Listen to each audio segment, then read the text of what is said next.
नमस्कार साथियों, स्वागत है आपके अपने यूट्यूब चैनल सुमित आल एग्जाम स्टडी में। दोस्तों आज है 9 मार्च 2023 और एसएससी सीएचएसएल का एग्जाम जो है सफलतापूर्वक संपन्न हो चुका है दोस्तों।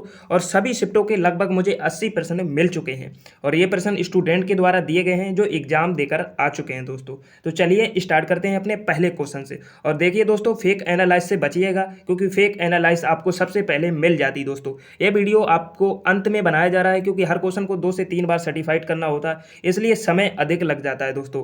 कुछ स्टूडेंट जो है फेक भी क्वेश्चन दे देते हैं, इसलिए सर्टिफाइड करना होता है कि कौन सा क्वेश्चन आया है और कौन सा क्वेश्चन नहीं आया है। तो चलिए सभी शिफ्टों का स्टार्ट करते हैं एनालाइज। ठीक है, जो लोग परीक्षा देकर आए हैं आप जो है देख लीजिएगा कि आपने कौन सा टिक किया है और यहाँ पर आंसर कौन सा है। ठीक है, चलिए स्टार्ट करते हैं अपने पहले क्वेश्चन से। तो जो पहला क्वेश्चन दिया गया था, देखिए दोस्तों, ये पहला क्वेश्चन पेपर में नहीं दिया गया था। ये क्वेश्चन मुझे पहला मिला। आप सोच रहे हो कि शायद पेपर मिल गया, भाई पेपर नहीं मिल गया है। ठीक है, तो चलिए देखिए पहला क्वेश्चन जो पूछा गया था, 5th खेलो India youth games Madhya Pradesh के कितने शहर में आयोजित हुए हैं। तो इस क्वेश्चन का जो सही आंसर था 8 शहरों में जो है आयोजित हुए हैं। और इसका जो संस्करण था वो 5वां संस्करण था।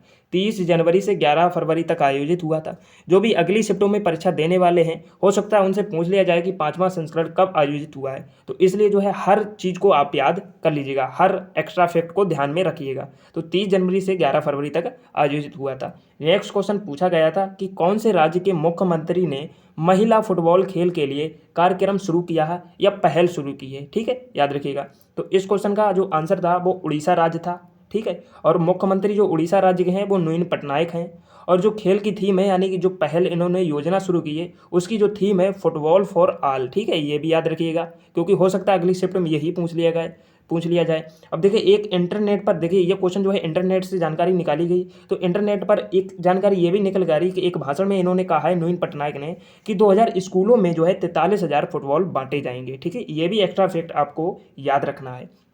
नेक्स्ट क्वेश्चन पूछा गया था कि न्यूट्रॉन की खोज किसने की है। तो न्यूट्रॉन की खोज जो है जेम्स चैडविक ने की थी, याद रखिएगा। ठीक है, प्रोटॉन की खोज किसने की, तो प्रोटॉन की भी खोज जो है जेम्स चैडविक ने की है। ठीक है, याद रखिएगा। नेक्स्ट क्वेश्चन देखते हैं। और देखिए इलेक्ट्रॉन की खोज किसने की है, तो जे थॉमसन ने की है। इलेक्ट्रॉन की खोज किसने की, जे थॉमसन ने की है। तो ये भी आपको याद रखना है। ठीक है, इलेक्ट्रॉन और प्रोटॉन एक ही चीज़ होती है, याद रखिएगा। नेक्स्ट क्वेश्चन देखते हैं। नेक्स्ट क्वेश्चन दिया गया है कि 2023 में महिला विश्व कप का आयोजन कहाँ होगा और किसके बीच होगा। तो देखिए 2023 में जो है महिला विश्व कप का आयोजन जो है ऑस्ट्रेलिया के अंतर्गत होगा और न्यूजीलैंड देश के बीच होगा, यानी कि ऑस्ट्रेलिया और न्यूजीलैंड के बीच होने वाला है। ठीक है, याद रखिएगा। नेक्स्ट क्वेश्चन जो पूछा गया था कि मोढेरा सोलर गांव किस राज्य में स्थित है। जो मोढेरा सोलर गांव है, सोलर गांव के नाम से जाना जाता है, यह किस राज्य में स्थित है। काफ़ी टफ क्वेश्चन पूछा गया था। ठीक है, तो ये जो है गुजरात राज्य में स्थित है मोढेरा सोलर गांव, याद रखिएगा। नेक्स्ट क्वेश्चन पूछा गया था कि शेर ए बिहार के नाम से किसे जाना जाता है। तो शेर ए बिहार के नाम से, देखिए दोस्तों इस क्वेश्चन का राइट आंसर तो मुझे नहीं पता, लेकिन इंटरनेट के माध्यम से जो मुझे आंसर मिला है वो राम लखन सिंह यादव मिला है दोस्तों। एक बार जो है आप भी गूगल कर लीजिएगा कि इस क्वेश्चन का राइट आंसर क्या है। ये क्वेश्चन पूछा गया था कि शेर ए बिहार के नाम से किसे जाना जाता है, तो राम लखन सिंह यादव को जो है शेर ए बिहार के नाम से जाना जाता है। नेक्स्ट क्वेश्चन देखते हैं। नेक्स्ट क्वेश्चन पूछा गया था कि राष्ट्रपति शासन किस अनुच्छेद के तहत लगाया जाता है। तो राष्ट्रपति शासन जो है वो अनुच्छेद 352 के तहत लगाया जाता है, लेकिन 356 और 365 के आधार पर 352 अनुच्छेद लगाया जाता है जो कि राष्ट्रपति शासन कहलाता है। ठीक है, याद रखिएगा। नेक्स्ट क्वेश्चन पूछा गया था कि भारत की कर्क रेखा कितने राज्यों से गुजरती है। देखिए दोस्तों ये क्वेश्चन जो है मुझे सही तरीके से नहीं मिला है कि भारत की कर्क रेखा कितने राज्यों से गुजरती है, या उसमें ऑप्शन राज्य दिए गए थे उसमें से पूछा था कि किन राज्य से नहीं गुजरती है। मतलब दो टाइप्स हो सकते हैं, या तो राज्य पूछा कितने राज्यों से गुजरती है, या तो उसमें राज्य दे दिए होंगे और पूछा होगा किन राज्य से नहीं गुजरती, यानी कि एक उसमें नहीं होगा और 3 राज्य दिए होंगे। तो वैसे तो जो है भारत की कर्क रेखा है 8 राज्यों से गुजरती है, याद रखिएगा। ठीक है, नेक्स्ट क्वेश्चन पूछा था कि लगातार जो है छठी बार स्वच्छता का पुरस्कार किस राज्य को मिला है। तो लगातार जो छठी बार यानी 2023 के बीच जो है पुरस्कार जो है किस राज्य को मिला है स्वच्छता का, तो जो है इंदौर राज्य को जो है स्वच्छता का पुरस्कार मिला है। ठीक है, याद रखिएगा। नेक्स्ट क्वेश्चन पूछा गया था कि हाई कोर्ट जो है किस अनुच्छेद के तहत रिट जारी करता है। जो हाई कोर्ट है वो अनुच्छेद के तहत रेट जारी करता है, तो वो अनुच्छेद 226 के अंतर्गत जो है हाई कोर्ट रेट जारी करता है, याद रखिएगा। नेक्स्ट क्वेश्चन पूछा गया था कि पल्लव वंश की राजधानी कहाँ थी, तो पल्लव वंश की जो राजधानी थी वो कांचीपुरम के अंतर्गत थी, यानी पल्लव वंश की राजधानी कांचीपुरम ही थी, ठीक है। नेक्स्ट क्वेश्चन देखते हैं। जो अगला क्वेश्चन पूछा गया था कि कबड्डी लीग का, देखिए करंट अफेयर्स का क्वेश्चन पूछा गया है सीए का, तो आप जो है 2022 की जो है करंट अफेयर्स एक बार उठाकर जरूर देख लीजिएगा। तो कबड्डी लीग का 8वां फाइनल संस्करण किसके बीच हुआ था, तो जो 8वां फाइनल मैच है वो दबंग दिल्ली और पटना पायरेट्स के बीच हुआ था, जिसमें जो है दबंग दिल्ली विजयी रहा था, ठीक है, याद रखिएगा। ये जो है जो कबड्डी लीग का 8वां फाइनल संस्करण है 2022 के अंतर्गत खेला गया था, ठीक है, याद रखिएगा। अभी तक जो है 2023 के अंतर्गत ये नहीं खेला गया और 2023 में खेला जाएगा, वो 9वां संस्करण होगा, ये भी याद रखिएगा, ठीक है। नेक्स्ट क्वेश्चन पूछा गया था कि आरामबाग का निर्माण बाबर ने किस शहर में कराया था। देखिए या तो ये पूछा होगा आरामबाग का निर्माण किस शासक ने करवाया था, तो वो तो बाबर हो जाएगा, ठीक है। मैंने उस प्रकार से क्वेश्चन बनाया कि आपका जो भी एक्स्ट्रा फैक्ट है इसी में कवर हो जाए। या तो इस प्रकार से पूछा था कि आरामबाग का निर्माण जो है बाबर ने किस शहर में करवाया था, तो सही आंसर है आगरा शहर में जो है आरामबाग का निर्माण कराया था, जो कि उत्तर प्रदेश राज्य के अंतर्गत आगरा आता है, ठीक है, याद रखिएगा। नेक्स्ट क्वेश्चन पूछा गया था कि प्लासी का युद्ध कब हुआ था।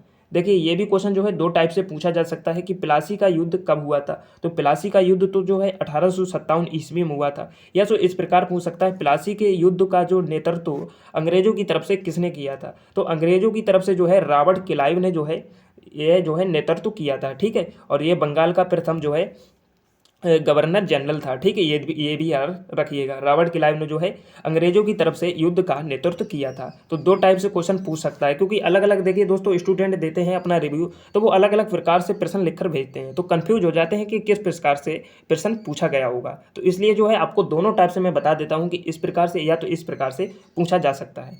नेक्स्ट क्वेश्चन जो पूछा गया था वो पूछा गया था कि हाल ही में किस टेनिस खिलाड़ी ने संन्यास ले लिया है या घोषणा की है, तो हाल ही में जो टेनिस खिलाड़ी हैं वो रोजर फेडरर ने जो है संन्यास की घोषणा की है, ठीक है, याद रखिएगा। ये क्वेश्चन पूछा गया था। नेक्स्ट क्वेश्चन देखते हैं। अगला क्वेश्चन है कि कौन सितार वादक थे, तो जो सितार वादक थे पंडित रविशंकर सितार वादक थे, ठीक है, याद रखिएगा। नेक्स्ट क्वेश्चन पूछा गया था कि अंडमान निकोबार का कुल एरिया यानी कुल क्षेत्रफल कितना है, तो अंडमान निकोबार का जो कुल क्षेत्र है वो 8,249 किलोमीटर स्क्वायर है, ठीक है, याद रखिएगा। ये मोस्ट इंपोर्टेंट क्वेश्चन है जो है काफ़ी बार एसएससी ने रिपीट किया है। नेक्स्ट क्वेश्चन देखते हैं।